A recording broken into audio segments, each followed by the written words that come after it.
Everyone, तो आज है हमारे टारगेट का 5वां दिन, जिसमें हम पढ़ेंगे क्लास 8 की ज्योग्राफी। जैसा कि मैं अपने पहले वीडियो में बता चुकी हूँ कि 6, 7, 8 की जो एनसीईआरटी बुक है उसमें हम बस हिस्ट्री और ज्योग्राफी की बुक पढ़ेंगे, क्योंकि पॉलिटी और इकोनॉमिक्स में कुछ ज़्यादा अच्छा ऐसा नहीं दिया हुआ है जो हमारे एग्जाम के लिए इंपॉर्टेंट हो। तो हम आज स्टार्ट करेंगे क्लास 8 की ज्योग्राफी, जिसकी शॉर्ट नोट मैंने बना के रखी है। तो मैं आपको ले चलती हूँ अपनी शॉर्ट नोट की तरफ। ये रही मेरी शॉर्ट नोट, जिसमें कि क्लास 7 की ज्योग्राफी है। तो जहाँ ये ख़त्म होगी वहाँ से हम स्टार्ट करेंगे क्लास 8 की ज्योग्राफी। तो यहाँ देखिए, यहाँ पे लिखा हुआ है कक्षा 8। यहाँ से हमारी एनसीईआरटी क्लास 8 की ज्योग्राफी स्टार्ट है, जिसका पहला पॉइंट है कि पेटेंट। पेटेंट का मतलब क्या होता है? इसका तात्पर्य किसी विचार अथवा आविष्कार पर एकमात्र अधिकार से है। जैसे आपने ये सुना होगा कथन कि इस चीज़ को या इस वस्तु को हमने पेटेंट करा लिया है, मतलब उस वस्तु का जो के निर्माण का जो एकमात्र अधिकार है उस कंपनी ने या उस संस्था ने अपने वश में ले लिया है, तो इसी को ही पेटेंट कहा जाता है।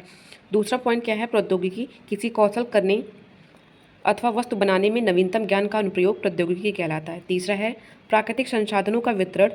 भूभाग, जलवायु, ऊंचाई जैसे अनेक कारकों पर निर्भर करता है।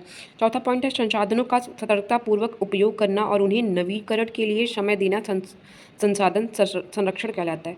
एक सतत विकास विकास संसाधन संरक्षण, ये सब ज्योग्राफी के बहुत इंपॉर्टेंट पॉइंट्स हैं, तो आप समझ लीजिए और पढ़ लीजिएगा। पांचवा पॉइंट है क्या? भूमि संरक्षण, वन रोपण, भूमि उद्धार, रासायनिक कीटनाशकों और उर्वरकों के विनियमित उपयोग, अतिचारण।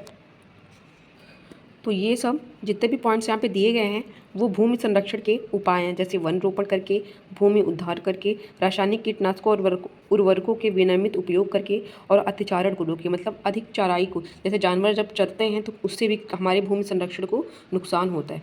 तो ये सारे उपाय हम अपना करके भूमि संरक्षण को बचा सकते हैं, भूमि को संरक्षित कर सकते हैं।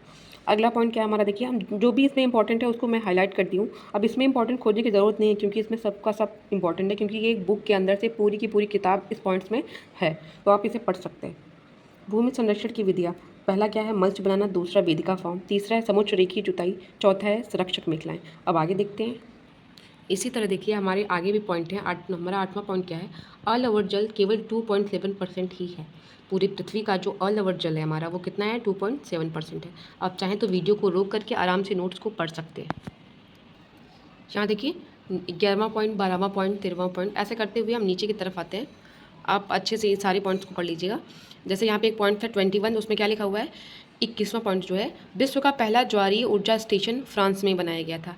यहाँ पे पॉइंट देखिए, ऊर्जा के परंपरागत स्रोत क्या क्या हैं? जल विद्युत, प्राकृतिक गैस, खनिज तेल, ईंधन, कोयला आदि। उसके बाद हमारा देखिए यहाँ पे एक पॉइंट है 19, उसमें क्या लिखा हुआ है? ऊर्जा के गैर परंपरागत स्रोत। इसमें क्या है? बायोगैस, सौर, भूतापीय ऊर्जा, ज्वारीय ऊर्जा। तो ये सब ऐसी ऊर्जाएं हैं जिन्हें हम दोबारा प्राप्त कर सकते हैं, पर ये कभी समाप्त नहीं होंगी, जबकि जो परंपरागत स्रोत हैं वो अधिक उपयोग करने पे वो समाप्त हो जाएंगी।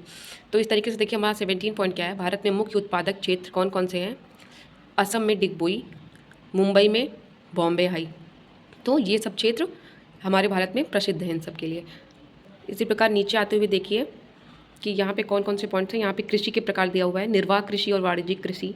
उसके बाद अब वीडियो को रोक करके अच्छे से पढ़ लीजिए। उद्योगों को प्रभावित करने वाले कारक कच्चे माल की उपलब्धता, भूमि, जल, श्रम, शक्ति, पूंजी, परिवहन और बाजार हैं। तो ये सब पढ़ते हुए आप नीचे आइए और अपनी शॉर्ट नोट्स से इसकी तुलना करिए, या खुद की शॉर्ट नोट्स पढ़िए, पर आप पढ़िए ज़रूर, क्योंकि एनसीईआरटी एक आपका बेस बहुत करेगा, जिससे आप आगे पढ़ेंगे और अच्छे से आपको टेक्स्ट बुक समझ में भी आएगी। तो एनसीईआरटी को स्किप करने की ज़रूरत नहीं है, आप इसे अच्छे से पढ़िए, ध्यान से पढ़िए, 2 से 3 बार पढ़िए और अपनी शॉर्ट नोट खुद बनाइए। Thank you.